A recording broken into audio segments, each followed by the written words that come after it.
Hello बच्चों, good afternoon बच्चों। आज हम लोग इकाई 5 ऊष्मा एवं ताप विषय इकाई पढ़ रहे हैं। इसमें जो हमारा आज का टॉपिक होगा वह होगा ऊष्मा स्थानांतरण की विधियाँ। ऊष्मा स्थानांतरण के बारे में पहले हम कुछ जानें।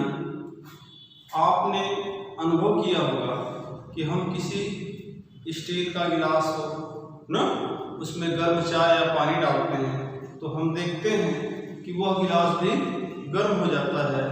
या किसी लोहे के छड़ के एक सिरे को हम आग में गर्म करते हैं तो हम देखते हैं कि धीरे धीरे दूसरा सिरा भी उसका गर्म हो जाता है।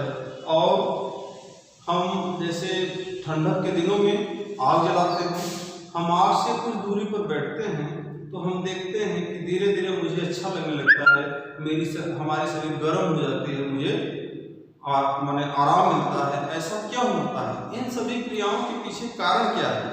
ये जितनी क्रियाएं हैं इससे स्पष्ट होता है कि ऊष्मा का स्थानांतरण एक वस्तु से दूसरी वस्तु में होती है। इससे बातें स्पष्ट होती है कि ऊष्मा का स्थानांतरण जो है एक वस्तु से दूसरी वस्तु में या एक स्थान से दूसरे स्थान तथा वस्तु के एक भाग से दूसरे भाग तक होता है।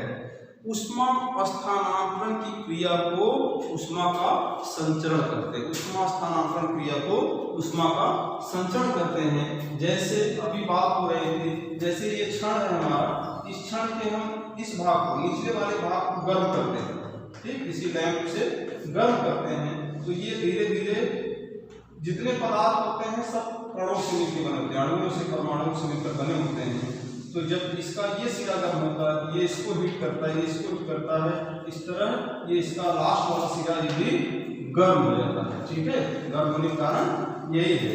तो ये इसमें ये लिखा ऊष्मा स्थानांतरण की क्रिया को, जो ऊष्मा स्थानांतरण की क्रिया है इसी क्रिया को ऊष्मा का संचरण कहते हैं। ऊष्मा स्थानांतरण की क्रिया को ऊष्मा का संचरण कहते हैं।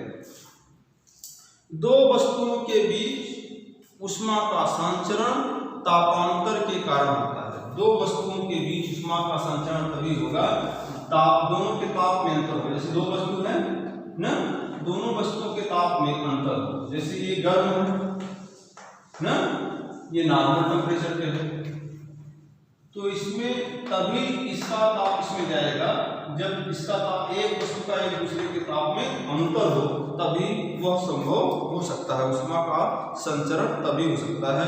ऊष्मा का संचरण अधिक ताप वाली वस्तु से कम ताप वाली वस्तु की ओर होता है। जैसे इसका ताप ज्यादा हो, इसका ताप ज्यादा है ना, तो और इसका कम है तो ऊष्मा का जो संचरण होगा अधिक ताप से कम ताप की, ठीक है, अधिक ताप से कम ताप की और ऊष्मा का संचरण होगा। ऊष्मा का संचरण निम्नलिखित 3 विधियों द्वारा होता है। ऊष्मा का संचरण निम्नलिखित 3 विधियों द्वारा होता है। पहला जो विधि है चालन, जिसको इंग्लिश में बोलते हैं कंडक्शन। पहला विधि क्या है? कंडक्शन है। दूसरा कन्वेक्शन है, कन्वेक्शन मतलब संवहन। तीसरा विधि जो है विकिरण, इसको रेडिएशन बोलते हैं। तीसरा विधि जो है विकिरण है, इसको इंग्लिश में रेडिएशन बोलते हैं। ऊष्मा संचरण की 3 विधियां हैं। एक है कंडक्शन, कन्वेक्शन, रेडिएशन, ठीक है, माने चालन, संवहन और विकिरण। ऊष्मा संचरण की 3 विधियां हैं। तो पहले हम चालन विधि के बारे में जानेंगे, ठीक है। जो कंडक्शन मेथड है वो क्या है, इसको एक क्रियाकलाप के माध्यम से हम आपको बताएंगे। स्टील के चम्मच का एक सिरा बीकर के उबलते जल में रखें। हमने एक बीकर बनाया है, देख रहे हैं, बीकर है, इसके अंदर उबलता हुआ जल है। इस बीकर के अंदर जो उबलता हुआ जल है, गर्म पानी, ठीक है। अब क्या है, चम्मच के, अब इसमें हमने क्या रख दिया, एक चम्मच रख दिया, उबलते पानी में एक स्पून डाल दिया, चम्मच को रख दिया। अब चम्मच के दूसरे सिरे को हाथ से पकड़े रहे। ये दूसरा जो सिरा है इसको जो है हम हाथ से पकड़ लेते हैं, ठीक है। दूसरे सिरे को हाथ से पकड़े, दूसरे सिरे को हाथ से पकड़े।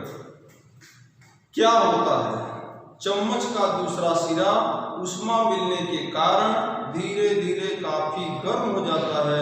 आप सोचते होंगे कि उबलते जल की ऊष्मा चम्मच के एक सिरे से दूसरे सिरे तक कैसे पहुंची है। आप जानते हैं प्रत्येक पदार्थ अणुओं से मिलकर बना होता है। ये चम्मच है, ये अणुओं से मिलकर बना, बहुत से अणुओं से मिलकर बना हुआ है। पूरा चम्मच बहुत से अणुओं से मिलकर बना हुआ है। ठीक है, अब क्या है, चम्मच का जो सिरा उबलते जल में है उसका ताप बढ़ता है। जो इसका गर्म पानी में, जो गर्म पानी में जो सिरा है इसका ताप बढ़ना शुरू हो जाता है। तब अणु अपनी ऊष्मा अपने पड़ोसी अणु को स्थानांतरित करती है। अब ये जो अणु गर्म हुआ तो ये अपने बगल वाले अणु को, ये अपने बगल वाले अणु को, इसी तरह पूरे, क्योंकि पूरा पदार्थ अणु से बना हुआ है, ये अणु गर्म हुआ फिर इसने अपने बगल वाले को गर्म किया, बगल वाला अपने बगल वाले को, इसी क्रम से पूरे पदार्थ को उस गर्मी मिल जाती है। ठीक है, तब अणु अपनी ऊष्मा अपने पड़ोसी अणु को स्थानांतरित करते हैं, पुनः ये अणु अपनी ऊष्मा का स्थानांतरण अपने पड़ोसी अणु को करते हैं। इस प्रकार ऊष्मा अधिक ताप से कम ताप के सिरे तक पहुंच जाती है और कुछ समय बाद चम्मच का दूसरा सिरा भी गर्म हो जाता है।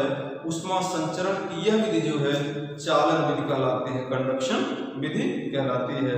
ठीक है, अगला हमारा जो मेथड है, अगली जो विधि है वो है संवहन कन्वेक्शन विधि है।